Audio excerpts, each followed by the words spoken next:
When a person balances his checkbook, say he's punching some numbers into a phone or into a computer by a machine, and he sees, let's say, that his balance is, l'mashal, $250.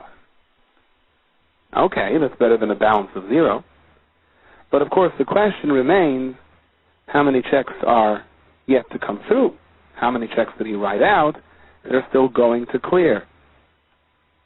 So he looks at his checkbook, and he sees that he made a $100 check to the dentist, a $100 check to the butcher, a $100 check to the grocery. Uh-oh, it doesn't add up. Now, if those checks cleared already, Baruch Hashem, he has $250. If one of those checks cleared already, Baruch Hashem, at least his checks won't bounce. Another 200 has to come through. He's left with a balance of 50. But if none of those checks cleared yet, that means $300 is coming out of his account, and he only has $250 there, so life can get interesting. That's when he has to be machazek his midas habetachim, or perhaps engage the inyonim of hishtadlus that may pertain to the person's specific situation. In a sense, however, this is exactly what Chazal are telling us when they say that we read the Teichacha, we read what appears to be curses, the warnings of what's going to happen to us when we don't adhere to Torah and mitzvahs, b'dafka before Rosh Hashanah.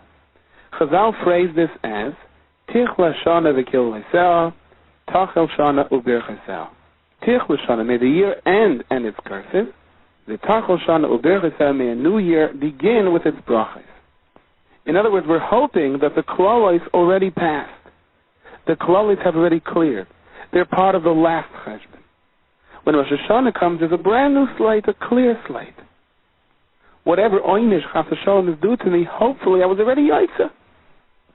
Incidentally, so why do we read the Teichacha Parshas Ki Savo, which is usually the Shabbos before the Shabbos, before Rosh Hashanah? The Shabbos before Rosh Hashanah is Parshas Nitzavim. According to this cheshbon, we should read the Teichacha right before Rosh Hashanah, not 2 weeks beforehand. So the Tzaddik HaKayin makes a beautiful cheshbon for us.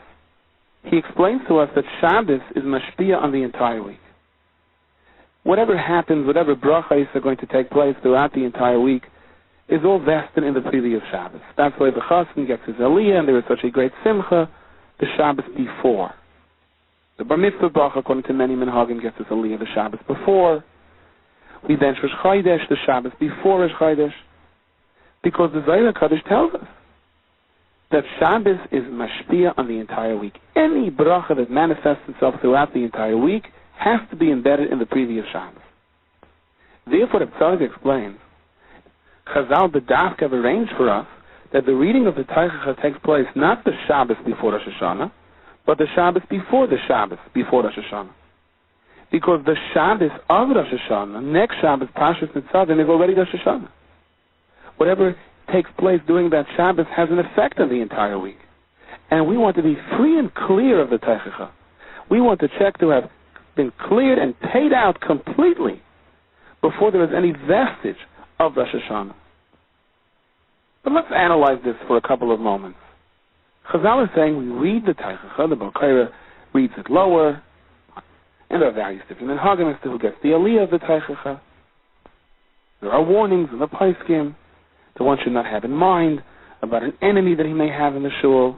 Not that one is permitted to have enemies, but if he does, if that's the fact, he should not have that person in mind by the Teichacha, and so on. So there is so much said about the reading of the Teichacha. And Chazal tell us, Baruch Hashem, we're over with it.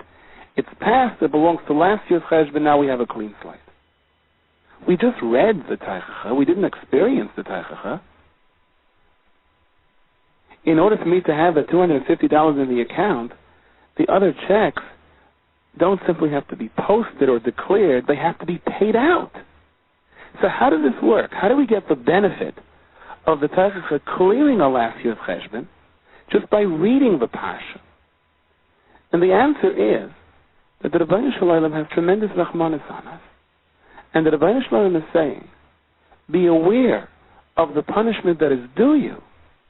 And if you acknowledge how vulnerable you are, and how a yid has to come on to the Rebbeinu Shalom and what the price is for straying away from the path of Torah and mitzvahs, your genuine concern that ultimately you're going to have to deal with that within itself is considered by the Rebbeinu Shalom as a tshuva, and it is as if the check cleared. The Tzaddik HaKayin explains that often a person feels a pachad in regard to a certain iktsaya. We're up at night, we're tossing and turning, and we worry about a certain thing. It may or may not be a rational fear, but the fact is we're scared about it. And it occupies our thought process. It inhibits our breathing. It diminishes our overall harchavas hadas and menuchas hanefesh. There is something that we are concerned about, something we are worried about. Everyone has their little fears and concerns. Dr. Tzaddik, you should know this is the greatest bracha. Because the Rebbeinu Shalom is saying, instead of the actual punishment, instead of an einish to have to physically manifest itself, I will frighten you with that einish. And if you respond properly to the apprehension that is within you, you decide to do tshuva, you're makabel upon yourself some good maisim, imroya adam sheyisuim boyim olav. If he was roggled to learn one daf, learn two dafim now. You're makabel upon yourself. No, I'm taka worried about this. There is a concern here. I'm going to give a certain amount of tzedakah. I'm going to do a certain amount of chesed. I'm going to spend more time learning with my children. Everyone knows what his deficiency is, where he has to make his resolution. But if you respond to your fear by saying, the Rebbeinu Shalom, I'm going to try to do this. Please answer my tefillos and protect me. So you have avoided an actual manifestation of the klala or the punishment that may have been headed in this person's way. Min ha-meitzah karafika. From the meitzah, from the concern, from the worry, we cry out to Hashem, and as a result, anani b'mechavka. The Rebbeinu Shalom can answer us with harchavas hadas, with menuchas hanefesh, without the einish ever having to take place. So the fear, says the Tzaddik, the pachad for something, should be put into the context of, this is an early warning signal. If I respond properly, then that's all it's going to be, an early warning signal, with nothing that follows. And the Tzaddik explains this in a deeper sense. Sometimes a person may have the schusim that HaKadosh Baruch Hu should listen to his tefillah so that the tzara does not come on him. Once the tzara is already there and he is already suffering from an actual problem, not an anticipated problem, then he needs more schusim. Not chas v'shalom to say that the koyach tefillah can't overturn an existing problem. Chas v'lahaska to say that, of course, it can. But it requires much more extensive tefillah and needs greater schusim. So the Rebbeinu Shalom is saying, do it now when it's easier, before the problem actually took place. Li'olam yagdim adam tefillah l'tzara, the Gemara says in Masechtas Sanhedrin. And how does he know that the tzara is coming? So sometimes Hashem Yisbarach is me'oyer him through the pachad. But sometimes the tzara explains, a gzeira can be heading a person's way. And the gzeira, in its current form, when it arrives, is going to spell lots of trouble. But a yid, through its koyach tefillah, prior to the gzeira, can be mehapach in such a way you can completely convert it into a brach.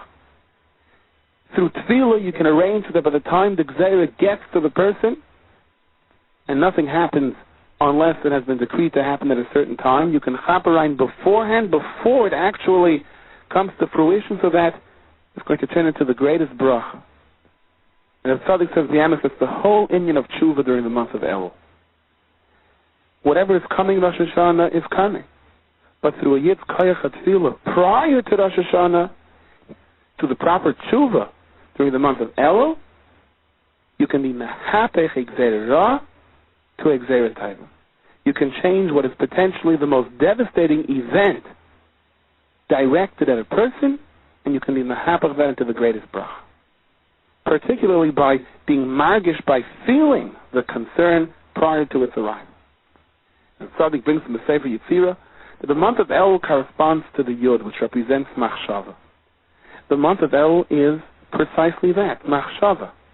The proper frame of mind set into place, a realization of how vulnerable we are and how much we have to come on to the Rebbeinu Shalom, and therefore, by carrying out Elul properly, We're Yotze the Gzeil already. We never have to feel the actual tzar. No one had a greater love for Klal Yisrael than Moshe Rabbeinu did. How could Moshe Rabbeinu present all of these teichacha, all of these klalos to us, where the most horrific scenarios are described, of mothers eating their own children and so on? Rav Tzadok explains, Chas ulahaskir, Moshe Rabbeinu did not curse Klal Yisrael. However, each curse that is presented in the Chumash, in this week's Pasha, is an opportunity. An opportunity to study it, an opportunity to understand its sequence, to realize we are vulnerable to it, and as a result to respond in kind, and as a result, there never will be a klal. And understand how far this goes, as Tzadok says. For example, if the Torah warns us, when we don't adhere to Torah and mitzvahs, we will be running from our enemies. So we analyze this, we understand such a thing can happen, we do tshuva, and as a result, not only will this never have to take place, that we have to run away from our enemies, but we're going to be mevakla the whole Indian that the enemy will exist. The enemy will not attack us, he won't chase us, he won't have to run. When Moshe Rabbeinu warns us that a time can come when you won't have a munah in your own life, Moshe Rabbeinu is letting you know, what Tzadok explains, that even during a time of klala, even during a time when things seem so bad, chayecha, it's still your life. The potential for life is there. If you're alive, and you have to be alive to worry, then the potential is there for the greatest of bracha, if you respond to the worry properly. People that worry about whether or not they have a chelik li'olam haba, those are the people that have a chelik li'olam haba. The ones that don't have a chelik are the ones who aren't worried about it. And that's what Chazal mean when they say, Tich l'shana v'kil leisel, tachol shana v'berchesel. If you read the Teichach the way Moshe Rabbeinu intended for us to read it, not as a prophecy that has to happen, but rather as a warning, please don't let this happen, understand that it could happen, be mispalel, do tshuva, then you have just made it not happen. And all of this is interrelated with the beginning of our Pasha, which is the Pasha of Bikurim. The mitzvah that a Yid has to bring his first ripened fruits of the Shivas Aminim to the Beis HaMikdash and to give it to the Kohen. How so? What's the connection? Well, the Pasuk says, "V'hoya ki savi el haaretz," when you will come to the land, Asher Hashem Elokecha noisen lecha nachla v'yirishta v'yashavta ba. Rashi tells us, Magid, the Pasuk is saying, Shaloi nischayivu b'bikurim asher kavshu es haaretz v'chalkoa.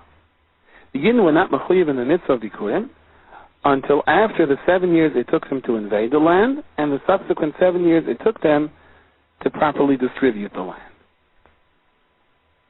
Many Mefarshim explain over here, the Tiferes Shloim and others, that during the 14 years of war and the lack of organization until everyone is settled in their own place, so everyone feels vulnerable. No one is home yet. And when you feel vulnerable, so you know you have to come on to the Rebbeinu Shalom. And when you know you have to come on to the Rebbeinu Shalom, and you understand that the Rebbeinu Shalom is protecting you every moment and guiding you, then you're safe. The danger is, after you inherited the land, and everyone is Ishal Machneu, Ishal Digloi, everyone is underneath his orchard and his home, here's where there's a tremendous sakana where a person feels, no, I have everything now. No more war, no more worrying about what I'm going to live on. I have my home, I have my field, it's mine, for me, for my descendants. There's a tremendous danger here. The danger is the Yid may forget that I'll call Neshima v'Neshima Tahalukah, for every breath we have to thank Hashem. Our existence hinges only on the Rebbeinu Shalom's bracha, from breath to breath. When you begin to forget that, that is the greatest danger. And that's where the mitzvah of Bikurim directed the person to understand. You see this fruit that started to grow? Before you do anything else, take it. Bring it to Yerushalayim. Give it to the Kohen. Read the Pasha of Bikurim. Emphasize the fact that I was a nothing. Arami oived avi. I was in Mitzrayim. I was nothing but a slave. Hashem took me out. Hashem helped me. Hashem protected me. And it is that same help and protection that I continuously have to be mispaled for. That is what the experience of Bikurim and all the parades that went on with Klal Yisrael marching together to Yerushalayim and the experience of being in the Azara and reading before the Kohen, this is what the mitzvah of Bikurim accomplished. The person walked away happy and joyful, but realizing that he has to come on to the Rebbeinu Shalom. And that keeps him in check, and that protects him from any manifestation of real Gezeres. And this Ver Shlomo points out a wondrous thing.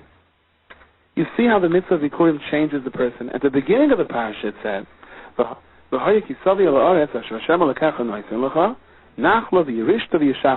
it seems like we have a very powerful footing over here into the land. It's our inheritance. It's our Yerusha, the Yeshafta Ba. At the end of the mitzvah of Bikurim,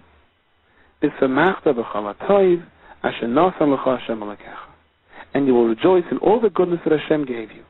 We no longer refer to it as Yerusha and Yeshiva and inheritance that is mine, it's due me. I'm here, I'm positioned over here. Rather, we look at it as what a wonderful present. That Hashem has given me. My whole attitude changes. And also you have the conclusion of the pasuk. I understand, as we discussed last week, that true simcha will only come when I understand that if the Rebbeinu Shalom did give me the means or the know-how, I am obligated to share that with the Levi and the Gera Shebekirbecha. And only then will I truly be happy, because only then do I understand that it's all a present from the Rebbeinu Shalom. There's nothing to be conceited about, and only then am I protected from Chas v'Shalom losing this land by having the wrong attitude, by having the attitude that I owe nothing to no one and that it's all mine. And that's why in the Pasha of Bikurim we mention Arami Eved Avi, which is Lavan's attempt to destroy Yaakov, and Vayireu son of Mitzrim, the attempt of the Mitzrim to destroy us. Lavan was a pauper. He was nothing before Yaakov Avinu came. He didn't even have shepherds. He had to send his own daughter. He couldn't send his sons because he had no sons. When Yaakov Avinu came, his whole life changed. It became a life of wealth and riches and sons. Instead of appreciating what Yaakov Avinu did for him, he viewed Yaakov Avinu as the thief. How dare him leave? I own him. I control him. And Yaakov even left with some sheep on his own. No, I shall not allow this. No one else can have it except me. It is mine. How dare him take from my riches? As a result, what happened? He chases after Yaakov. He's prevented from hurting Yaakov. And he comes home to find out, as the Medrash tells us, that burglars emptied out his entire house, and he's once again the same pauper. You were rich. You were blessed. You should have had all the Akaras Atayv in the world to Yaakov. And the same is true for the Mitzrayim. It is Yosef Atzadik's advice that created Mitzrayim as a superpower that made them the richest country in the world. But instead of appreciating that, on the contrary, Chas v'Shalom, the Klal Yisrael should leave them, should remain independent of them. We own you. And that is why the Mitzrayim were left with nothing, and Lavan was left with nothing. And that is what the pasuk is cautioning us about the Hoya Kisavi Ela Aretz. And the Rebbeinu Shalom says, I want to make things good for you. I want to give you Menuchas Nefesh and Rechavas Hadas. But remember this lesson. Remember the obligation of Akaras Atayv. And if you do, if you understand that you're vulnerable, and you respond in kind, you will be Zerchos, the greatest bracha of security. Hayoim Hazeh, on this day, Hashem Elokecha Mitzav Chol Hafis is a Chukim Ha'ela V'Samishpatim V'Shemata V'Yasisu Oisam V'Chol Levavcha V'Chol Nafshacha. What did Moshe Rabbeinu mean when he said, on this day Hashem commanded you? It wasn't this day, it wasn't Har Sinai that Hashem commanded them. So Rashi tells us, Hayoim Hazeh Hashem Elokecha Mitzavcha B'Chol Yom Yu B'Einecha Chadashim. You should view the Torah as if it is brand new every single day. Kilu, as if, by B'Yom, Mitzavisa Aleim, as if you were commanded today. And you are to approach every mitzvah with that same excitement, that same anticipation. Let's say the mashal that a bar mitzvah bacha has when he puts on tefillin the very first time. The Rambam asks, how can there be a mitzvah of Yehavtas Hashem Elokecha? How can you command someone to love? You can command someone to put on tefillin. You can command someone to eat matzos the first night of Pesach. Those are physical things. Whether you like it or not, you do it. Of course, it's better to do it and like it, but if you don't like it, you do it anyhow. But how could you command someone to love? Your mother can command you to eat broccoli and spinach, and you may listen. But can she command you to love the broccoli and spinach? Can a king legislate a law? Not only do you have to eat this, but you have to love it? How can you command me to love it? It's an emotion. And one would imagine to the contrary. The more you try to force someone to like something, it's probably going to have the opposite effect. So how do we understand the mitzvah of the Torah telling us you have to love? I want to love Hashem, I want to fulfill the mitzvah, and I can try, but can I actually control this? It's an emotion. The Brahma Chaim answers this with the following mashal. You have a piece of wood that broke, so I can glue it together. Even though it's not an even break, it may be jagged and crooked. But the fact is, if nothing got in the way of you, you can put these two pieces together. Because as crooked as it is, and as complicated as the break is, if no chips fell off, the fact is that one side is going to fit perfectly into the other side. However, if dirt gets in, maybe I attempted to glue it and residue of the previous glue is still there, mud gets in, then I'm going to try to put it together and I'm going to see it just doesn't go, it just doesn't fit perfectly. The Brahma Chaim says, Kein hu manish de nishmas adam asher al hu adam. The same is true for a neshama. Ki chelik Hashem amoi. The neshama v'yid is a chelik alekai mimau. The pasuk says, nishmas aleikah. The pasuk also says, v'yipach b'yap of nishmas chaim. There's a lashon in the Zohar, man de nofach mitoichei nofach. Someone who blows from what is in him. So, Kaviyach, we don't understand what this means, but to some extent, the Zohar Kodesh is telling us that HaKadosh Baruch Hu placed part of His presence into human beings. Now, everything in the world wants to come back to its roots, has a taiva to come back to its shirish.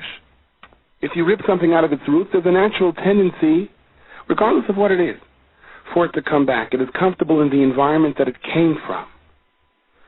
People have a tremendous interest in knowing their roots. Who was my father? Who was my grandfather? Who was my great-grandfather? Where did they come from? If I showed you a book that has all the roots of Moshe Yankel, his father, his great-grandfather, his great-great-grandfather, all the way up until David HaMelech, so you would be politely interested. But if I showed you a book that has your roots, your Yichus letter, every single grandparent of yours all the way up, you would be much more interested. You would have a tremendous cheshek. You would be excited about it because this is me. This is where I come from. Everything goes back to its shirish, or at least wants to go back to its shirish. The teva of fire is to go up, belev hashemayim. Why? Because the shirish of eish is tachas harakia. The teva of everything else is to fall. A pebble, a stone, wood, rock. Why does it fall? Because its shirish is b'yesod afar haaretz. Anything ultimately has a craving to come back to its makar. And there is no greater love that manifests itself.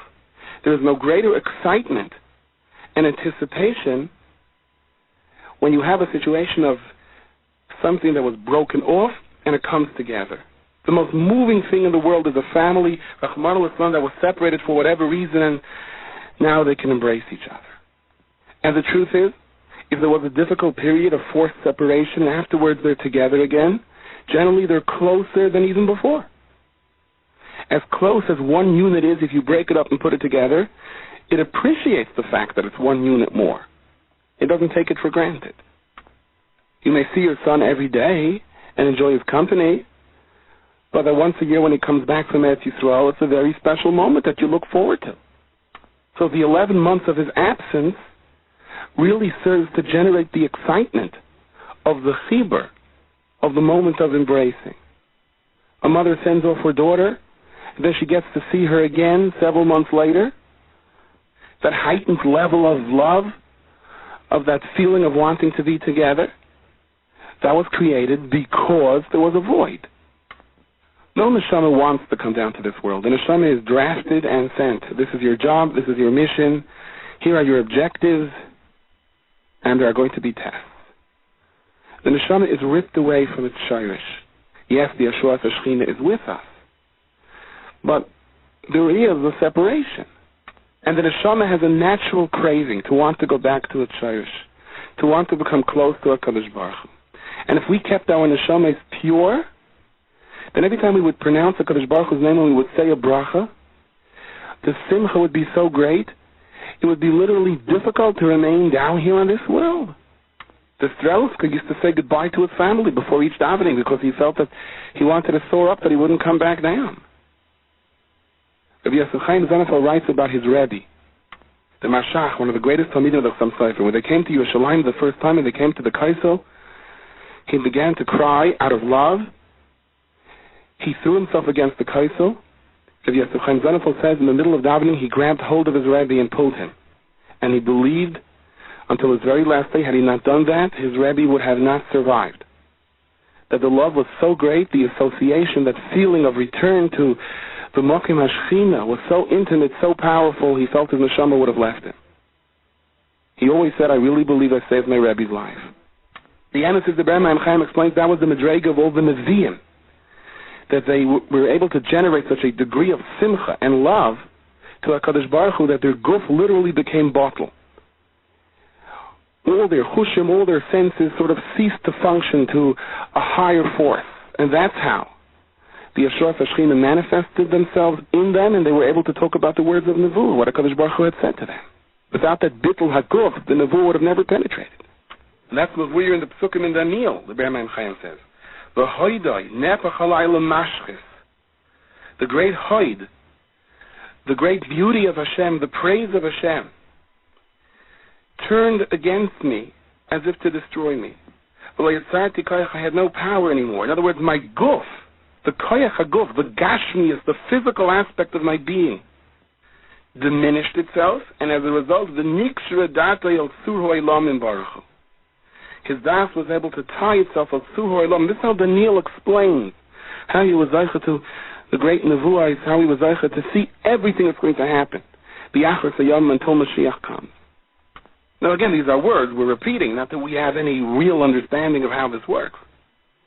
But just to hear the words, the Shulchan Aruch HaRachaim, Siman Tzaddik Ches, Sif Aleph, brings about the Chasidim HaRashayim. They were misbaidim umachavnim b'tfilasam. They concentrated, they prepared themselves, isolated themselves, zeroed in on their davening, achiu magiyam l'hispashtis hagashmius, until gashmius was something they sort of stepped out of. There was a hisgabris koyach haseichel, achu magiyim korev l'mailus hanevuah. There was zeicha almost a nevuah during their davening. So most of us, maybe not all of us, but most of us, yours truly included, is saying, this is all nice, but is this what I feel when I open the siddur? And the answer, says the Ber Maim Chaim, is this is what I could have felt when I opened the siddur. The problem is, when a person is over in a Zayr, like the Gemara says in Avodah Zarah, he creates a shield of dirt that sort of bogs him down. The Eliezer says, Kshura by Kekelev, like a dog that's following you, and you can't seem to be able to shake him off. So when a person is over in a Zayr, his neshama automatically is dressed with a kind of sackcloth. The tumah of the 400 people going along with Esav, there's a kind of klipa, a kind of tumah that automatically associates himself with the person. And you can't wear sackcloth and come El Shah HaMelech. The guards are going to say, dress like that, you can't come in here, you're not wearing the proper attire. And every aveya that a person is over is like a thorn that pierces into the light of the neshama. Now, two pieces of wood that were never connected to each other, you can clean them all you want.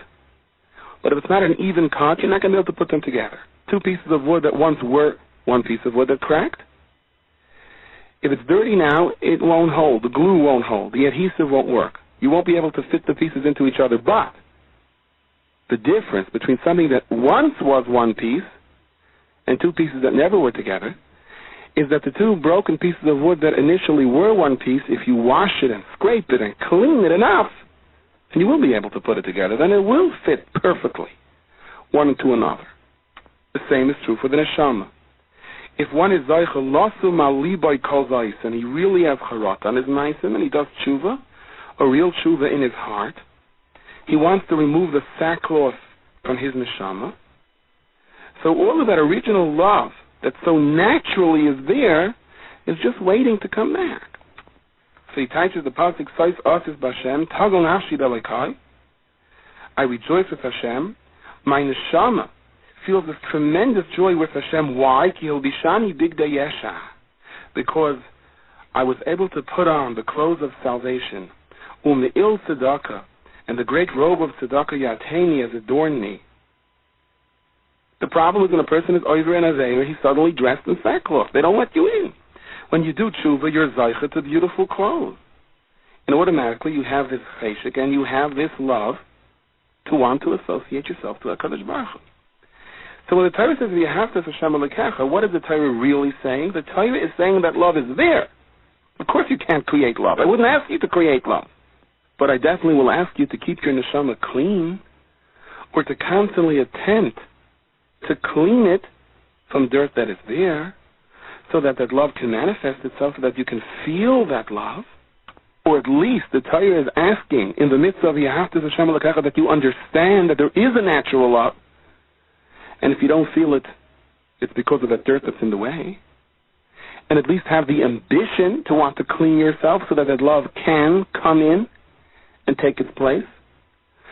So every natural human feeling to come back to a Torah should apply to you as well. That is what we mean when we say Lekei Avram, Lekei Yitzchak, Lekei Yaakov.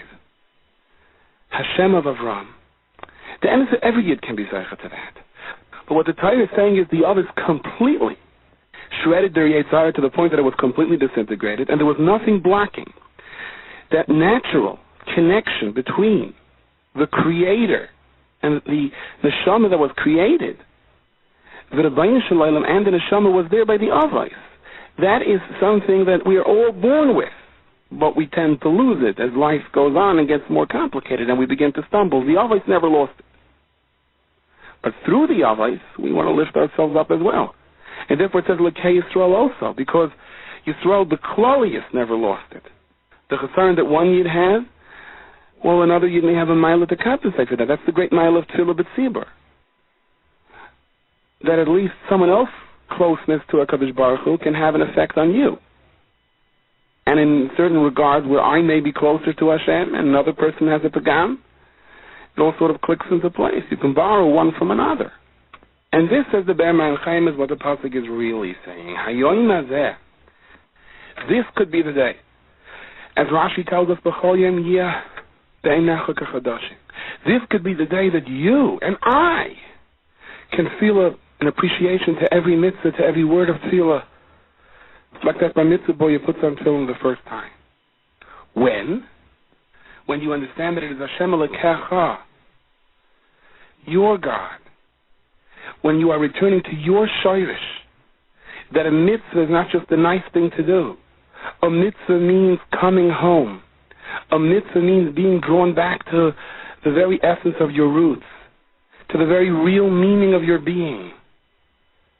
Fulfillment of a mitzvah properly means you have now brought your existence to fruition. And if you understand that it's Hashem Elokecha, this isn't some kind of abstract thing that we're asking you to do, but you're coming back to your own essence over here. And it is in that frame of mind that you pursue Mitzavcha, Hashem's command to you, it'll automatically be the Shemarta, the Yasisa, B'chol Levavcha, B'chol Nafshecha, with your whole heart and your whole soul, because you're going to feel, this is me. And every person likes to find himself. Every person likes to know who he is and come back to his very beginning. So the very next pasuk is Es Hashem Hemarta Hayom, and Rashi says that there is no equivalent to this anywhere else in Tanakh. Rashi suggests that this lashon of Hemarta is a lashon of separation, that HaKadosh Baruch Hu has separated you from the avodah zaras of the world and brought you close to Him. There is a pasuk in Eicha, that's Imrasai. The Mezritcha Maggid teaches Imrasai comes from the lashon of Imra. Imra means wool or clothes. HaKadosh Baruch Hu, during the time of the Churban, has removed the clothes of Klal Yisrael, the special Big Yesha, the clothes of the Neshama, that makes us feel close, that drives us to want to daven, to want to learn with a richness, with a moisture. That doesn't mean you can't work yourself back to it, but there's a dry spell in between. There's a desert sometimes that has to be crossed, and deserts are crossed with Mesiras Nefesh, with sacrifice. And yes, during a time of Churban, during a time of Hastaras Panim, things seem to dry up. But that's not a signal to give up. That's a sign to try to work ourselves back. And that is what the pasuk means, says the Ber Maim Chaim, Es Hashem Hemarta. Hemarta, spelled Aleph, Mem, Reish, Taf, the same Lashon of Imr, the Lashon of a Levush. HaKadosh Baruch Hu says, a Yid should never think just because right now the clothes were taken away from you and you feel nothing in terms of your ruchnius. Understand that sometimes that's going to happen. Those are the rhythms of life, up and down. You may have done something that triggers the loss of the Big Yesha, the clothes of the Neshama. It doesn't make a difference. But the point is, HaKadosh Baruch Hu says, I am always willing to put those clothes back on you. Like a mother who takes off the clothes from a child to wash it. And then if the child is sincere enough and shows a certain degree of maturity that the child is willing to stay a little bit cleaner, those clothes are there. The greatest joy is to put those clothes back on the child. And it's extremely important to understand this in light of the Teichacha, the warnings in this week's parasha. Chazal tell us they are read B'dafka before Rosh Hashanah, so that Tichel Shana, the Kil Leisel, the Tachel Shana, the curses should be part of last year. Understanding the Teichacha is a pivotal part of the Hachana to Rosh Hashanah. My father, the Zechayin Levracha, always used to share with me the story that when the Balatanya was in prison, one of the ministers came to interview him. And the Balatanya had just put on his tefillin. And when he saw him, when he saw the tefillin shalosh on his head, the minister began to shudder, and he stepped back in fear. He decided he'll come back later. When the Talmidim asked the Balatanya for an explanation, he said, it's a pasuk, it's a Gemara. And this the pasuk says in this week's Sedra, Kapitel Chav Ches, pasuk Yud, V'ro Karami Haaretz, Ki Shem Hashem Nikra Alecha, and all the people of the earth shall see that you are called by the name of Hashem, V'yaru Mimeka, and they should be afraid of you. However, the Gemara darshins, Ki Shem Hashem Nikra Alecha, that Tefillin Shabirash. The Tefillin Shabirash that is upon your head, and in a sense it sort of calls out to the world, look what I believe in. So what's the question? They saw me in my Tefillin Shabirash, they got scared, the pasuk says, and they will see you. Elu Tefillin Shabirash, V'yaru Mimeka, they're going to be frightened. So the Talmidim asked the Balatanya, but the local peasants back home see us in our Tefillin Shabirash every single day, and we don't see them running away in fear. So the Balatanya said, take a closer look at the Gemara. The Gemara says, what does this pasuk refer to? Elu Tefillin Shabirash. It does not say Elu Tefillin Sha'al Harash, on the head. It says Elu Tefillin Shabirash, that is in the head. Running in the morning, looking at the clock, seeing, it's 20 to 9, I have to be by that bus at 9:20, throwing the tefillin on your head and grabbing the siddur, that's not the kind of tefillin shabarash that is going to result in a v'yaru mimeka. It has to be in your head. It has to become part of you. But it's interesting to note, explains the Sefer Ber Moshe from the Yerusha Rebbe Zechayin Levracha. While the Gemara in Masechtas Brachos takes this pasuk and applies it to tefillin shabarash, the Tana de Be'eliyahu teaches from the very same pasuk that you can have this desired effect from Limud HaTorah. This is the lashon of the Tana de Be'eliyahu Zuta, Perik Tesvav. Ki bezman she'ha'adam hu anav b'Torah u'b'masin Torah. A person is modest in his Torah and good deeds. In other words, he learns Torah, engages in good deeds, but does so in a modest fashion, not to show off. It's just something between him and the Rabbeinu Shalom. As ishtay misyara mimenu. Now it's important to point out the context of yira over here is not in the sense of frightening someone in a negative way. As ishtay misyara mimenu means his wife will have a certain fear, a certain respect of him. Naturally. Like the pasuk says, ish imay v'other tiro. Fear means Sometimes the person is holding a big stick and you're scared of him, but then you're not really scared of him, you're scared of his stick. Real fear means a sense of pachad, because you're in the presence of greatness. So if a person says the Tana de Be'eliyah is an anav b'tayr u'b'masim tayvin, then he has this, again, desired effect on anyone who's around him. As ishtay misyar mimenu, his wife respects him, v'chein b'nei beisay, the members of his household, the shchein of his neighbors, the kriv of his relatives, afilu ha'akim misyar mimenu. Even his Gayish neighbors will have a sense of fear. Again, fear in terms of respect. Mimenu. Shenemer, as the pasuk says, again, the Tana de Be'eliyah, quoting our pasuk, V'ro kol ami yo'aretz ki shem Hashem nikra alecha, and as a result, the Yarim Mimeka. So the Shem Hashem that is nikra alecha, as explained by the Gemara in the Sechtas Brachos, refers to the tefillin on your head. The Shem Hashem nikra alecha, as referred to by the Tana de Be'eliyah, refers to limud haTorah and ma'asim tovim that are done in a modest fashion. And this Tana de Be'eliyah actually appears twice. In Perek Yud Ches, it comes with a stronger lashon. Eliyahu Hanavi says, "May Yidani Elai Shemayim v'Aretz, may heaven and earth be my edim. Shekol Talmid Chacham, shehu Kayra v'Shayna l'Shem Shemayim." If he learns Torah l'Shem Shemayim, so there's a series of brachos that are spelled out for him, and he concludes, "V'Le'oid," not only that, Ela she'ishtoi ubanav yireyim imenu v'akim yireyim imenu u'malachei hasharis shoyim b'shloim. My heavenly angels ask, "How's he doing?" VaKadosh Baruch Hu Oyivai say, "Ahava Gemura," and the Kadosh Baruch Hu loves him with a complete love. Shenemar, as the pasuk says, "V'ro kol ami yo'aretz ki shem Hashem nikra alecha v'yarom mimeka." However, just like the Balatanya explained, when it comes to the tefillin, it has to be tefillin shebirash in order to generate this fear, this sense of respect around you, this sense of awe. The same is true for the limud haTorah. It has to be a real limud haTorah l'shma. Now, no one starts off learning Torah lishma. You have to build up toward it. Li'olam yilmad adam shalai lishma shemitach shalai lishma b'lishma. But your matara, your objective, has to be to ascend the ladder towards the Torah lishma. And just like the tefillin, if the Torah is on your head and not in your head, the peasants won't exactly be very impressed. Neither will your wife and children. The Gemara in Ma'at Katan makes this very clear. The Gemara dashens, if someone is Isaac in Torah on the inside, then his Torah makes the proper announcement on the outside. But if the Torah is not inside the person, then it makes no announcements. Or not only that, it unfortunately may advertise a different kind of a message. The Sefer Bayis Umenucha has a very powerful insight into this Gemara. Someone's depressed, Rahman al-Islam. So you can tell on his face he's depressed. His spouse, his children, workers, they can for sure tell that he's depressed.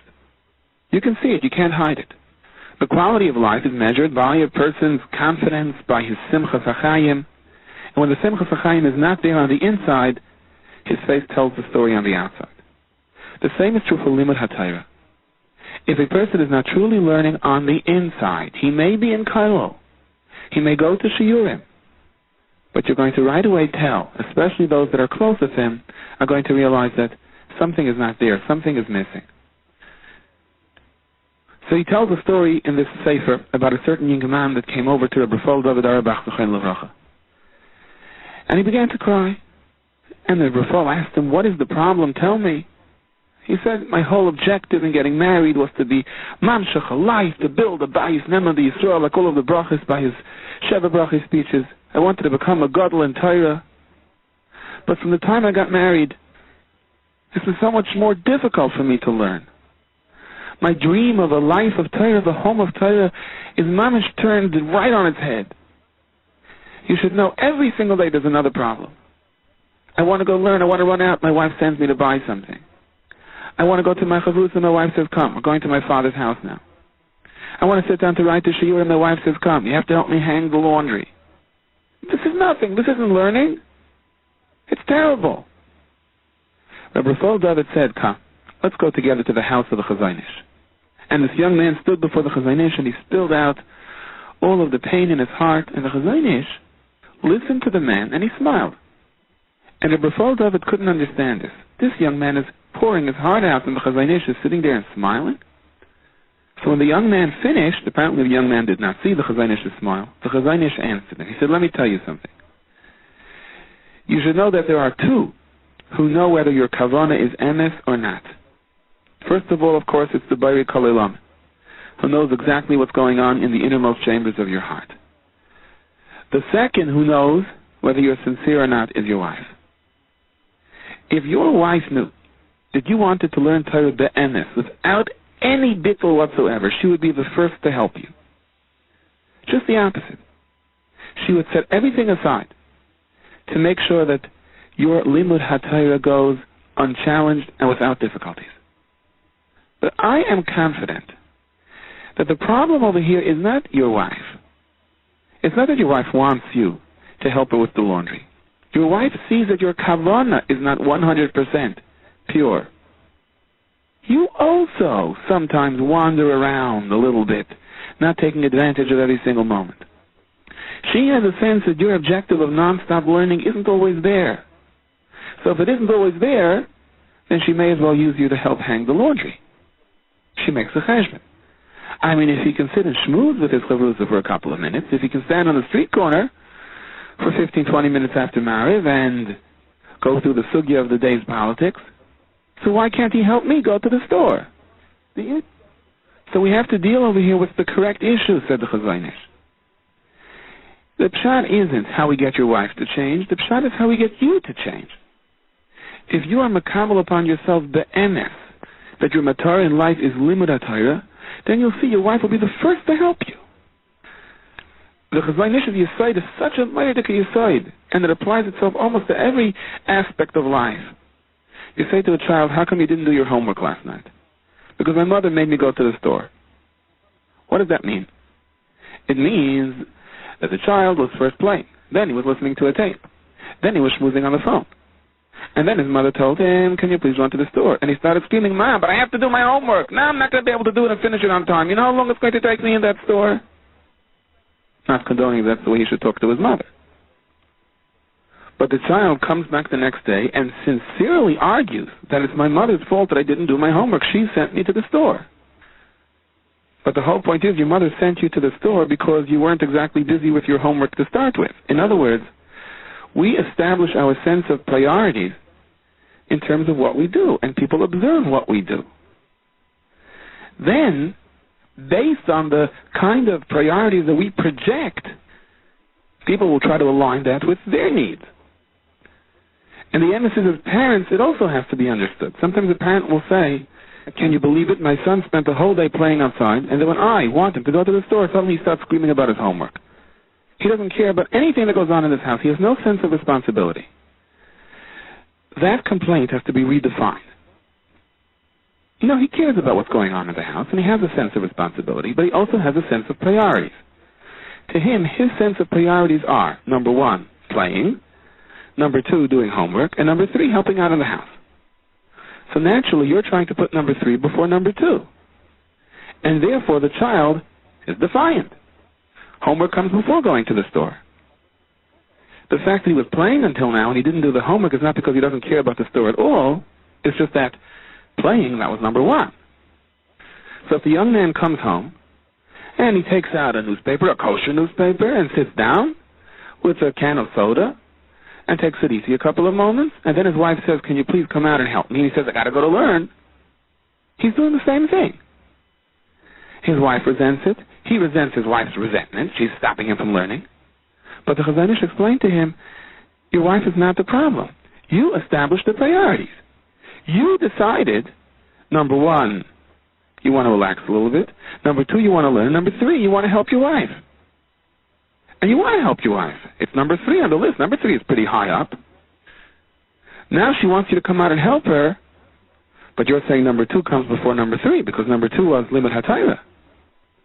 But once you've already laid down the premise that limud haTorah is not your number one priority, so who's to say now that she can't ask you to go help her before you go to learn?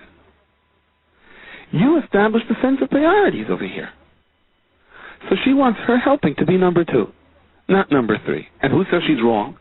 I mean, after all, you've decided limud haTorah isn't number one, so it's not number one. Mehechatesa should be number 2. Maybe it should be number 3 on your list of what comes first. Establish, the Chazon Ish told him, that limud HaTorah is number 1, and you'll see your wife will be the first to help you. Now he goes on to write over here in the Sefer Bayis HaMenucha that this young man was makabel upon himself to be oisik and to be shakur ba completely. And he went on to say not only did his wife not distract him anymore, but on the contrary, she was the first to help him. She was the first to protect him. She was the first to make sure that he has the time to learn. And he goes on to write over here that this young man became one of the chashuv Talmidei Chacham in Yerushalayim. I'm sorry, he does not tell us who it was. The Chazon Ish's Yesod is the key to all successful relationships. It's the key to Yiras Shamayim in a relationship. You yourself decide who you are, and other people will react on the basis of the messages that you are conveying. Don't blame them for reading your messages. And that's what the Baal HaTanya told his Talmidim as well. Why do we put on tefillin? So we say it in our L'Shem Yichud. We say it in halacha. You have to be mechavenis when you put on tefillin. We put in our tefillin shel yad keneged alev l'shabed bezeh tavas v'machshavos libeni lavidasa yizbarach shemai, to subjugate our tavas and machshavos to be directed toward HaKadosh Baruch Hu. V'al haroish neged hamayach. We put on the tefillin haroish corresponding to the brain.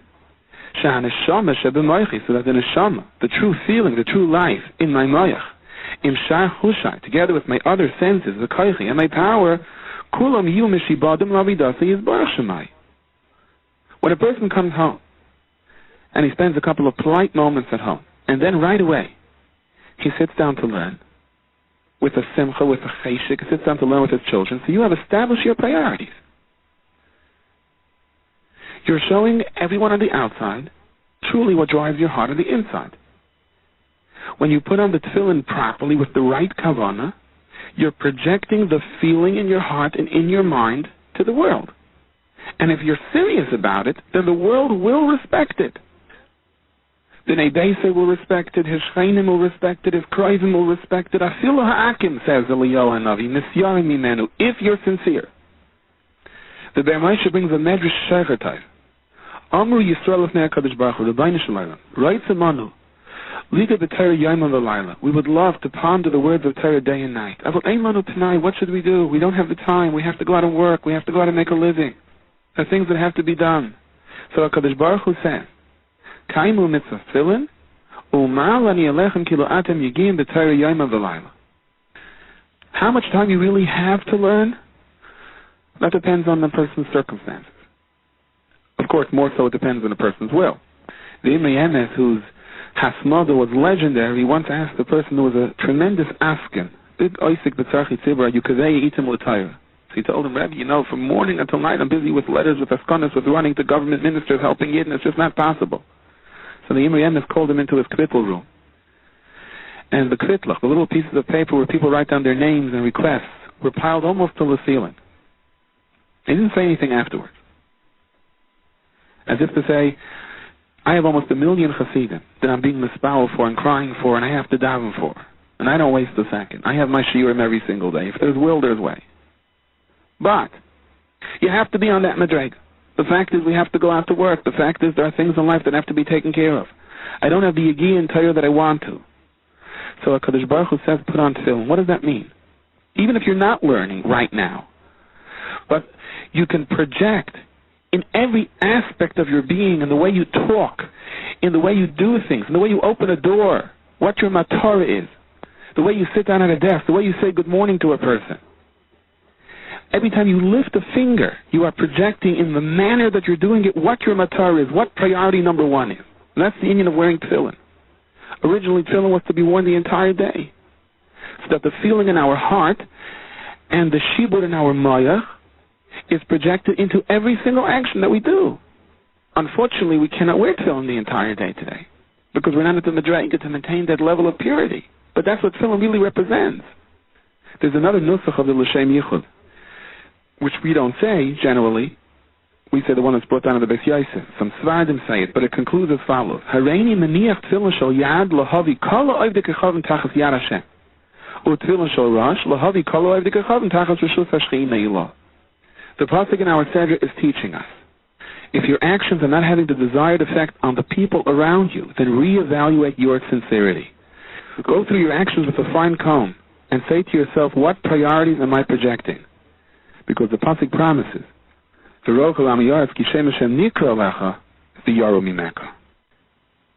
pasuk in the Megillah says, Mordechai Yatzam Lifnei HaMelech, B'levush Malchus, Tachrich Butz V'Argaman. And this is how the Targum illustrates what Mordechai HaTzadik looked like during his time of honor when Klal Yisrael had their big Yeshua, and he left Achashverosh's palace, now officially replacing the Rosh Hashanah. The clothes that he was wearing, explains the Targum, was pleated with pure gold. It came from Ophir. Gold from Ophir was the most expensive gold in the world. And these pleats also had sort of woven into them the most precious stones and rubies, the most expensive diamonds that the world even knew about. And underneath his outside cloak, Mordechai wore clothes that came from Tarshish, Medina Sayyam, which was the most expensive material in the world. And underneath that, he had like a shirt of purple wool. Embroidered into it were the images of every bird in the sky. And his belt was studded with the most beautiful diamonds, the most expensive stones that filled the little openings. And the shoes, don't forget Mordechai's shoes. They were not buy one, get one free in some discount store. His shoes were, this is the Lashon of the Targum, Mishubatzim Zahav, Va'avonim Toivais, Neufach Sapir V'Yahalim, the most expensive stones and sapphires. They were all part of Mordechai's shoes. He wore a sword on his belt that was made out of the most expensive material. The city of Shushan was painted on it, as if to say he controls the entire city. He wore a hat from Madai that had on it every color in the world, the most beautiful colors of the world. So this was quite a wardrobe. Like they say, it would even be hard for a bar part to compete with. It was a wardrobe that suggested sheer power and malchus. But there was one more thing. On top of this expensive hat that had all the colors of the world, on top of all of these clothes that was studded with the most expensive diamonds in the world, very clearly displayed, Ulamayla Mimenu Hayu Tefillin. You had Mordechai HaTzadik's tefillin. And the purpose of that, Laharais Hasarim V'Hashirim, to show all of the other ministers and the rich people that yes, he is Mordechai who now was given power, but he is also still Mordechai HaYehudi. And the reason he clearly displayed his tefillin on top of this Luvush Malchus, on top of his majestic clothes, was to fulfill the pasuk in this week's Sedra, V'ro kol Amei Ha'aretz ki Shem Hashem Nikra Alecha. The Amei Ha'aretz will see that the Shem of Hashem is Nikra Alecha. The Yaru Mimeka, they will fear you. The Gemara dashens Elu Tefillin Sheberash. In other words, if what you want people to read upon you is the Shem of Hashem, then indeed the Umay Sa'olam will respect you in awe. Now, anyone that's been by enough bar mitzvahs surely heard one of the Darshanim say over the famous story that the Baal Tanya was in prison, and one of the ministers came in to see him, and that minister suddenly was taken aback. Others say he fainted, and the Baal Tanya explained later it's because he saw him wearing his tefillin. And when the Chassidim asked the Rebbe, but very often people see us wearing tefillin and they don't faint, sometimes we even get bottles thrown at our head. So the Baal Tanya quoted the Gemara. The pasuk says in this week's parsha, "V'ro kalami oretz kishem Hashem nikra alecha v'yaru mimeka," and the Gemara explains, "Elu tefillin shebirash." The Father of the Baruch Hu to share this part with me. The Gemara says, "Elu tefillin shebirash." It takes the tefillin in the head to create this v'yaru mimeka. It does not say Elu tefillin she'alarosh. Simply plopping the tefillin sharash on your head is not going to do the trick. It has to be inside your head. Okay, so we understand the message, but in more practical terms, how can we distinguish between tefillin that is on the head as opposed to tefillin that is in the head? The Divrei Shal explains that you have to understand, first of all, l'mashal, the mechanics of a successful army. Every army, or basically any strategic union, any bureaucracy, any organization, is made up of two parts. You have the people on the field that physically do the work. In the case of the army, you have the soldiers, the combat troops, and their success depends on the success of their training. How strong are they? How quick are they? How swift are they? How much are they committed? How much can they endure? How brave and courageous are they? That is one aspect. That is one power of the army. The other power, which is perhaps equally as important, if not more important, is those that plan the strategy. These aren't people that are necessarily physically strong. As a matter of fact, they may be old and weak and frail. But they have the experience, they have the maturity, they have the sense of morals, they have the ability to sit down and look at the maps and decide what has to be done and how things ought to or ought not to be implemented. There's a story of an old Yidel that decided that being in the army may be his last chance for making parnassus, so he came to enlist. And he told them the truth that he was 85 years old. They didn't see very well or hear very well, and he needed a cane to walk, but otherwise he's full of energy. And they told him, sorry, you don't exactly meet the criteria for recruiting.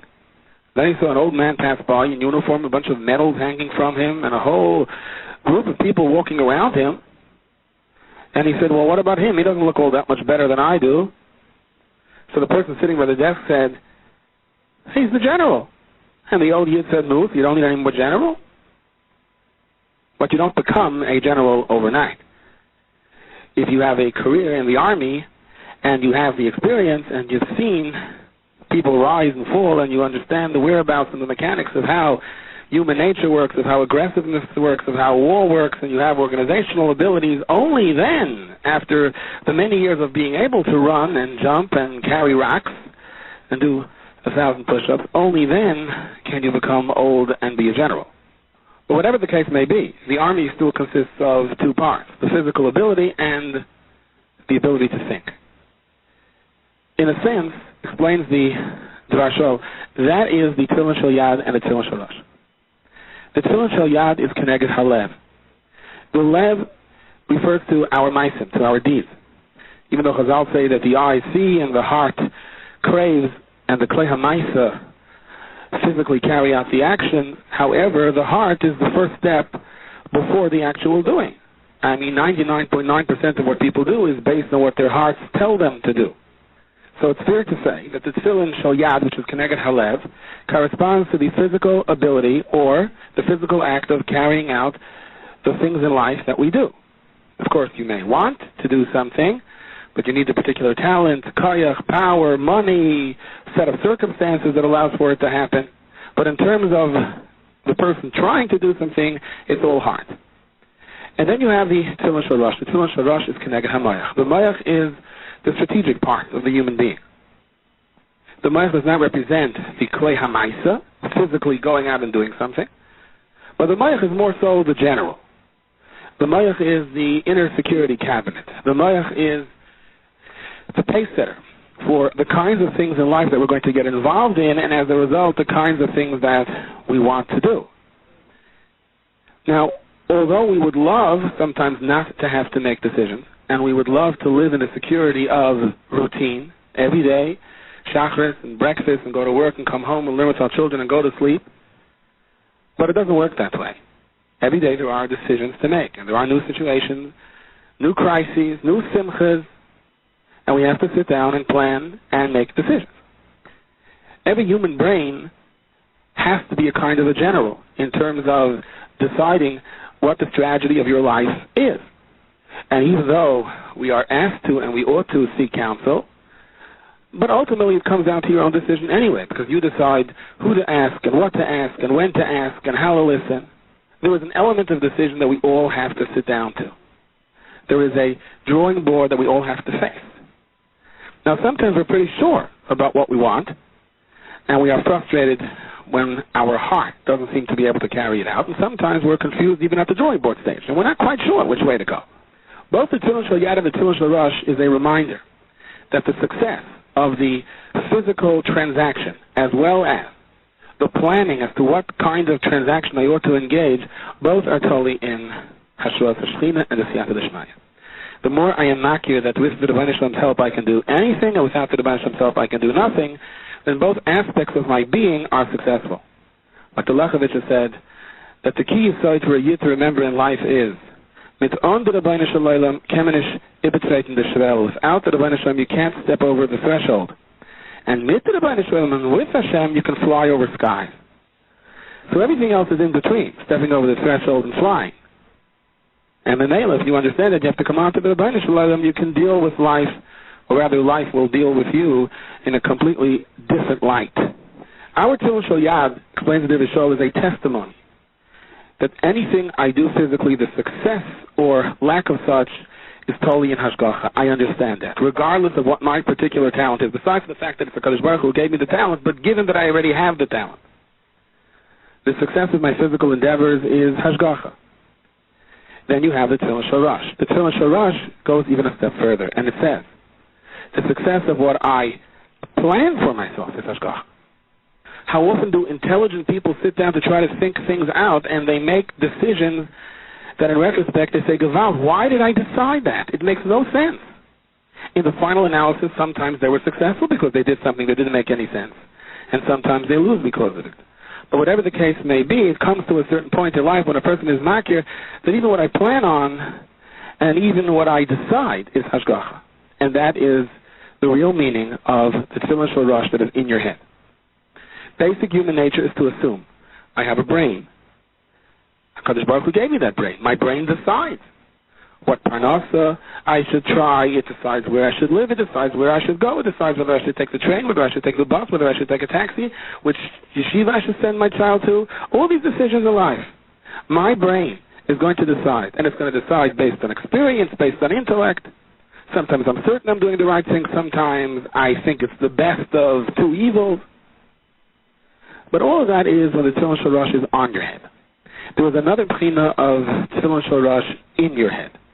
Tefillin Shel Rosh in your head means as follows. Any power that is vested within me, anything that I do that directly influences others or has an indirect ripple effect on others, all of that comes from me, there's an element of bechira, but behind that bechira is hashgacha. Of course, when I have to make a decision, I will sit down and consult and look for advice and maybe even research and think things out and reach a decision. But if I stop there and said, I made a decision, then I'm standing on shaky ground. Then my Tefillin Shel Rosh is on my head. If I stop right there and I say, Rebbeinu Shalom, I did everything that is within my power to try to arrive at a just and hopefully proper decision. But I know that all of this is Narishkeit. And unless you guide me to the right decision, it doesn't make a difference how smart I am, then it's the wrong thing to do. Rebbeinu Shalom, please, let my own mind not play tricks on me. Let me do what your rotzin is. Let me decide what you want me to decide. And ultimately, it's going to be your decision anyway. That means the Tefillin Shel Rosh is in your head. Mordechai HaTzadik achieved a tremendous amount of power over here. Achashverosh may have been the mightiest king in the world. Haman is down.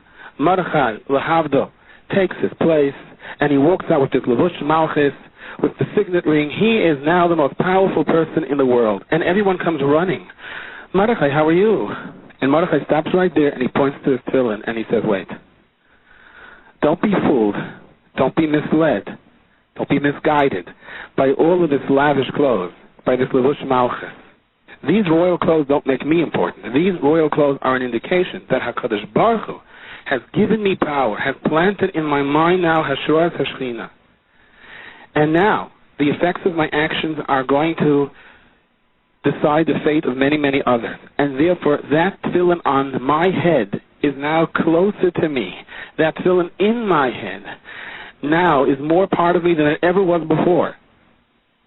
Because every decision that I make, every strategy that I plan, and everything that I hope for and I want for Klal Yisrael hinges not on my decision or my wisdom, but on the Hashras Hashchina that is within me. In the final analysis, the more a person is mevatel himself and attributes his success to HaKadosh Baruch Hu, people will feel that. And then suddenly when they see him, they don't see him, they see the Hashras Hashchina. And as a result, it's L'ro kol ami aretz kishem Hashem nikra alecha and the Yoru Mimeka. The people around you feel the fear of Hashem through the conduit of Yiraf Shemayim And that is the Erlich Yid, who is Dabak and HaKadosh Baruch Hu. And the answer is that's how the Vilna Gaon teaches the words. Incidentally, they say the same story about the Vilna Gaon, that during a pogrom, they saw him in his tefillin and they ran. But the Vilna Gaon taught, V'ro kol ami yaretz Yishem Hashem nikra alecha v'yaru. And they will fear Hashem Mimeka from you. They will see the amount of Yir Shemayim on you, and that's going to cause them to fear Hashem. When the world saw Mordechai HaTzadik, who could have been the most arrogant person in the world, who walked out with what could have been the most arrogant clothing in the world, with the most power in the world, when they saw him point to his throne and say, it's all Narishkeit. This is it. This is a mission that HaKadosh Baruch Hu gave me. Everybody was overwhelmed with Yir Shemayim. Then the one who was a big shot until now because he bossed around two workers, he was embarrassed to say, and I should think I'm great? When Mordechai attributes all of his power to Hashem, they will all fear Hashem Mimeka from you if you act right. And that's why this parsha begins with the parsha of Bikurim. V'lekachta me'reishis kol priu hadama. The Medrash puts together me'reishis and bereishis bar olakim. The Medrash says the whole world was created just because of the mitzvah of Bikurim. What does the mitzvah of Bikurim mean? The mitzvah of Bikurim means exactly this. Before I begin to indulge in my tremendous bracha in this huge field that I have, I take the first ripe fruits to Yerushalayim and I say to Bnei Shalom, I know it's all yours. It's a matana that you gave me. The Baal HaKedah says a Moreh de Gavart. He says, you know what the main mitzvah of Bikurim is? Listen to the pasuk. V'lakachta me'reishis kol priu hadama asher tavi me'artzacha, which seemingly comes from your land. You walk outside and you see your fields and you say, wow, look, I'm rich. Look at all these assets that I own. This is amazing. And for you to stop right there and say, no. This is all asher Hashem Elokecha noisei lach. This is all what Hashem gave you. It is a matana min hashemayim. And if you forget that for one moment and you attribute your success to your decision-making, to your abilities, it won't last. The success of your endeavors is to make this connection, to take the asher tavi me'artzacha when it looks like it's coming from your land and understand that in reality, it's Asher Hashem Elokecha noisei lach. The Meshech Chochmah says, Amar de Kavart. 13 times you have Hashem's name in the Parsha of Bikurim. He says that's connected to Yud Gimel Midas Harachman. In Parshas Ki Sisa, when we are taught the Yud Gimel Midas Harachman, in that Parsha, once again, you have the mitzvah of Bikurim mentioned. When Parshas Ki Sisa, by the Yud Gimel Midas Harachman, the pasuk also says, Reishis Bikuri Ad Mascha Tavi Beis Hashem Elokecha. The Yud Gimel Midas Harachman, which changes the worst of the Midas Hadin to the greatest of Midas Harachman, which is the basis of our slichas, the basis of our tefillas. The Yud Gimel Midas Harachman is contingent directly on our understanding of the mitzvah of Bikurim. Because regardless of how far away we have fallen, but the more we are makir, that everything is the Bayrei Olam, whether it was my decision or my physical deed, then the more you are mamshech v'yashua Hashchina, and indeed, we change the Midas Hadin to the Yud Gimel Midas Harachman. The night of this recording, I came back from the Malava Malka. And I want to be honest with you. I came back very late from the Malava Malka, about 3:30 in the morning, and it's about 3:45 a.m. right now that this recording is taking place. Not because I'm such a big nasmit, not because I'm accustomed to wake up early, and it's not even because I have a problem sleeping now. There was an emotion, there was a certain feeling that I came home from this Malava Malka with that I would like to convey to you in light of what this Parsha is teaching us and how Parshas Ki Savo is a hachana for the year to come. Tonight I attended a Malava Malka, or last night. The Malava Malka was very nice. There were Erlich Yidden, Manhigim by this Malava Malka who addressed the Olam. And it was as nice as a Malava Malka is with its speeches and miras and so on. After benching, most of the important people left. There were some frustrating issues that had to be dealt with by this Malava Malka that had been only partially resolved, not necessarily to everyone's liking. And the young man who was playing the music didn't back up. He just continued playing to two big amplifiers, and the Olam began to dance. The distinguished guests had left already, and someone grabbed the microphone, and instead of allowing a controversy to ensue, he just started to sing, and the Olam started to dance. David Melech Suda, the Kiddush of Malava Malka, that's the reason to dance. But someone said to me, the person who started to sing now, what a clever idea. Instead of allowing the Olam to disperse into groups and engage in Lashon Hara or Rechilas, he did the right thing at the right time. He was zeicha to a special bracha. I don't know how he thought of it, or what gave him the mood and the emotions to set the tone of dancing and singing instead of arguing. And there was a true, pure simcha in the air. Everyone followed his call. In an environment of Kiddusha and Tahara, the Olam could be made themselves nourish a little bit, a little foolish, but everything was with good taste and good class, and it was like a wedding. And it went on until the wee hours of the morning.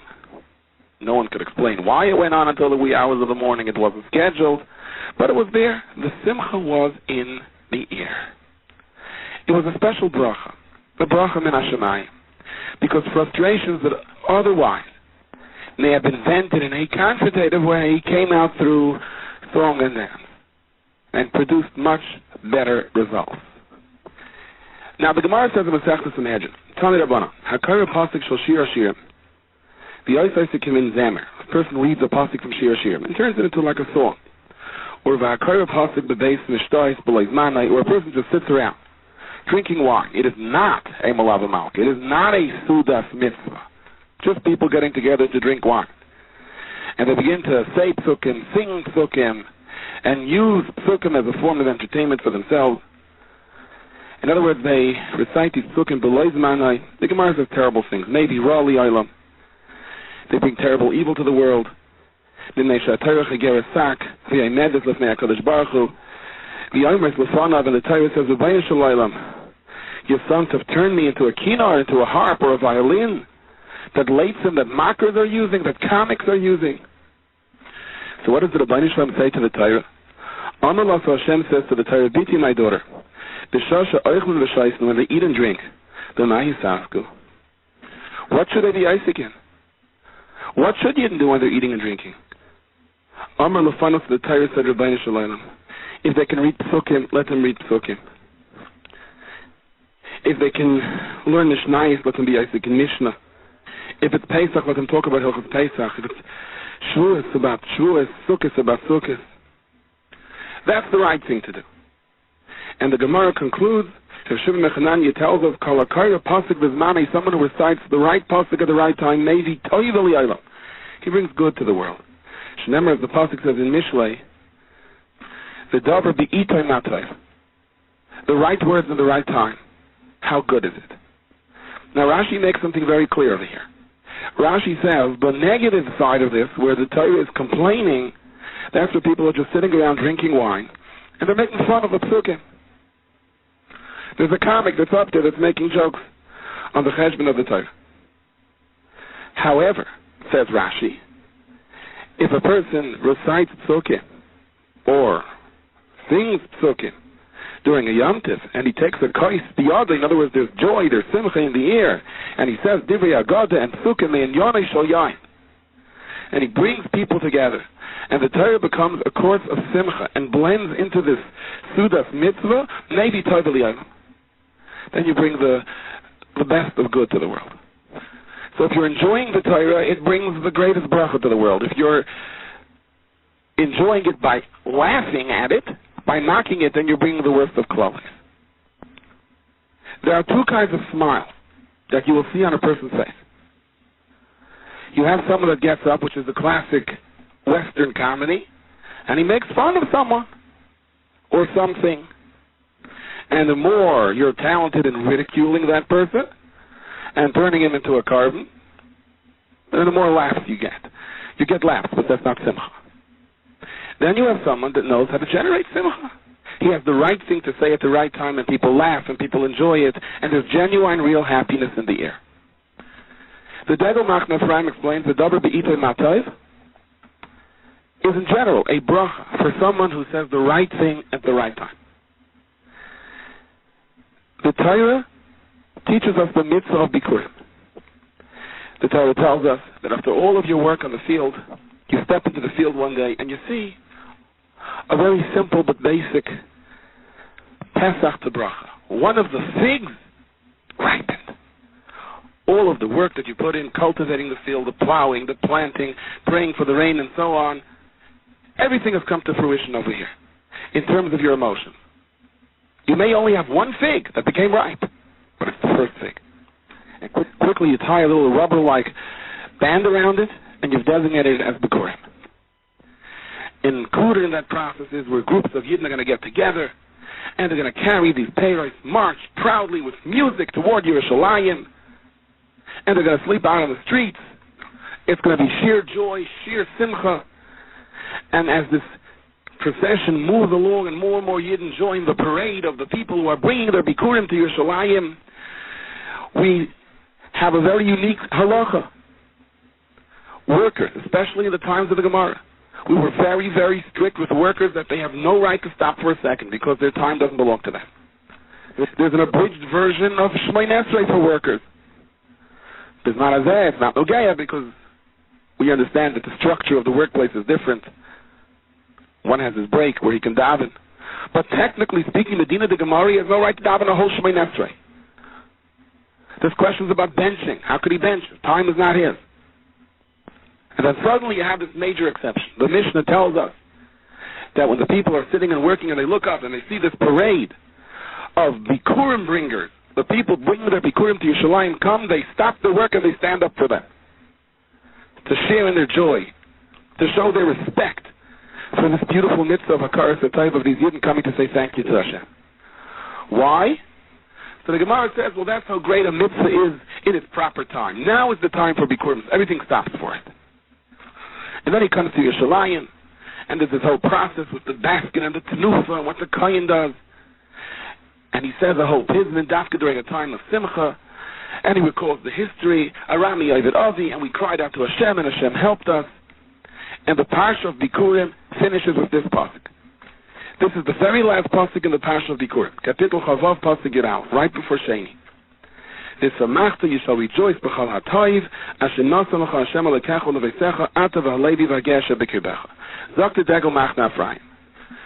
The Gemara says, the davar b'itay ma'toiv, how do we depict the epitome of good? It's someone who says the right thing at the right time. The greatest result of the mitzvah of Bikurim is a special bracha that the Torah is giving us over here. V'samachta b'chal ha'toiv. You should rejoice by having a special bracha, a special talent, a special b'siyata d'shmaya of saying the right thing at the right time. And as a result, you should be able to generate real joy, real simcha amongst people. Someone walks around and he's worried and he's vadaygit, and you go over and you just say the right thing to him. And you get a smile on his lips. And you lift a little bit of that weight off his chest. That's the epitome of Tov. That brings the greatest bracha to the world. The davar be'itay ma'tov. But you have to be talented. People try sometimes to do that, and instead of saying the right thing at the right time, they wind up saying the wrong thing at the wrong time. And they don't generate simcha as they may have attempted to do. They generate just the opposite. You need a special bracha to have the talent of saying the right thing at the right time. And this is the bracha. As a result of the mitzvah of Bikurim, v'samachta, you will be able to generate simcha b'chol ha'toiv. In all aspects of the term toiv, of the davar be'itay ma'toiv, of saying the right thing at the right time. So perhaps that is why, b'davka by the mitzvah of Bikurim, Chazal teaches the workers have to stop, because so great is the mitzvah in its proper time. The whole bracha of Bikurim is that it leads a person to be able to say the right thing at the right time. That's the ultimate bracha of the Samachta b'chol ha'toiv. So it makes sense that dafka by Bikurim we are taught this in, respect this moment, stop what you're doing. Now is the time for Bikurim. The Degel Machna Ephraim explains there are two aspects to the Samachta b'chol ha'toiv. The ability of saying the right thing at the right time brings simcha to the person that you're saying it to. It brings simcha to the world, because the Gemara says this is Nevi Toiva Li'olam, and it brings simcha to yourself. Because there is no greater joy, there is no greater simcha that a person can feel as when he says the right thing at the right time to the right person according to the circumstances of the moment. Lifting the burden of someone's heart. Bringing a smile to someone who has yet to show any sign of happiness on that day. This is sheer joy. There is nothing that can compare to it. Why through Bikurim? Very simple. Why do people say the wrong thing at the wrong time as opposed to the right thing at the right time? Because their attitude is wrong. We've mentioned this once before. In every relationship, the natural tendency of a human being, not bad people, human people, the natural tendency is to do this. We overrate what we do, the service that we offer in a relationship, and we underrate what other people do for us. That's the reason that every boss, or 99% of employers in the world, think that they're overpaying and that their workers are taking advantage of them. And 99% of workers think that they're being underpaid and that they're doing too much and they're not being recognized. Somebody once said why it's so difficult sometimes for building contractors to get along with customers. The building contractor sees over here his mission as finding the cheapest material for the most expensive price. That's what's coming to him. And the customer wants the most expensive material for the cheapest price. So you need very mature people to reach a compromise on this. The same is true for every relationship. If we fall on our natural tendency of keeping a file on all of the wonderful things we do and keeping, conversely, a file of the terrible things that the other partner in our relationship does or doesn't do, so ultimately that frustration builds up, and at a point of contention, it's almost a guarantee you will say the wrong thing at the wrong time. But on the other hand, if we work on the midah of hakaras hatov, which is what the mitzvah of Bikurim teaches us, before you do anything, after all the work you put into this field, when you see that first ripe fruit, stop, bring it to Yerushalayim, recall your history, think about all the great tovos and wonders that HaKadosh Baruch Hu did for us. Express that hakaras hatov to HaKadosh Baruch Hu. Once you express your hakaras hatov to HaKadosh Baruch Hu, you learn to express your hakaras hatov to people around you as well. And as a result, you are zeicha to simcha. You are zeicha to be able to make others happy. I once heard from an Adam Gadol that in every relationship it is important sometimes to sit down and make a list of the nice things that the other partner did for you. Even though on your mind, what's on the front burner, you're cooking with anger about what your partner didn't do for you or did in the wrong way, put that aside. Sit down and make a list. When you're worried and overwhelmed by fear, sit down and make a list of all the positive things in your life, of the things you ought to be grateful for, and dwell on it, concentrate on it. Try to shift the weight from the natural tendency of overrating what we do and underrating what others do for us.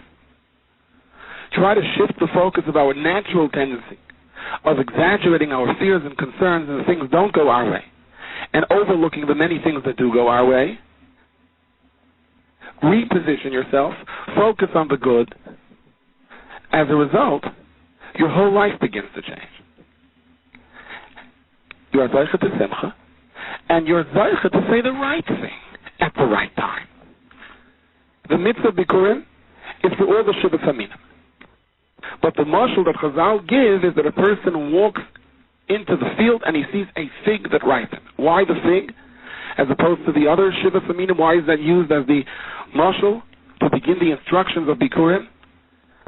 And the answer is, as many point out, there was an opinion that the fruit which Chava gave to Adam Arishon with the Eitz Hadas was a te'ena, was a fig. And the Eitz Hadas represents the lack of hakaras hatov, a lack of appreciating what they had. She would only be happy if they can have what is off limits. And then Adam Arishon is faulted for a lack of hakaras hatov because he said, it's the woman that you gave me that got me into this. This was a HaKadosh Baruch Hu's gift to Adam Arishon. Why was he then turning it into the problem? Where was his hakaras hatov? And that caused all of the death and all of the pain and all of the sorrows for the world. So the Torah, in correcting that, in fixing that, begins by teaching us what to do b'dafka with the fig when it ripens, as opposed to anything else. When you concentrate on hakaras hatov, you will have the bracha v'samachta b'chol hatov asher nasmecha Hashem alekecha. And that bracha, the pasuk says, continues on. When you have mastered this special bracha of saying the right thing at the right time, you know who's going to feel the blessing of that? That blessing is going to be extended, to your house, to you, to the lady, to the Gesher, Bekerbecha, to everyone that you deal with, to everyone that's your environment. When you are Zoicha to this bracha, the Dover Be'ite Matoi, suddenly, when you come, people are happy. They don't say, uh-oh, look who's coming. And there can be no greater simcha in the world than to know that your presence is appreciated, that you are bringing real smiles, smiles of Kiddusha, genuine happiness, simply by showing up, and they know you're going to have the right thing to say. Furthermore, says the Degel Machnafrai, the Pasuk says, Avram Zakin Ba B'Yamim Vashem Be'ech Es Avram B'Koil. B'Koil, the Zohar says, is a special bracha. You're complete. You have complete amunah in Hashem. It doesn't make a difference what difficulties you're facing on the ground. And Avram gave that bracha to Yitzchak. The Yidin is Kala Shalai Yitzchak. And Yaakov had that bracha as well. Therefore, Yaakov said, whatever you take away from me, it's not going to change my amunah. It's not going to change my happiness.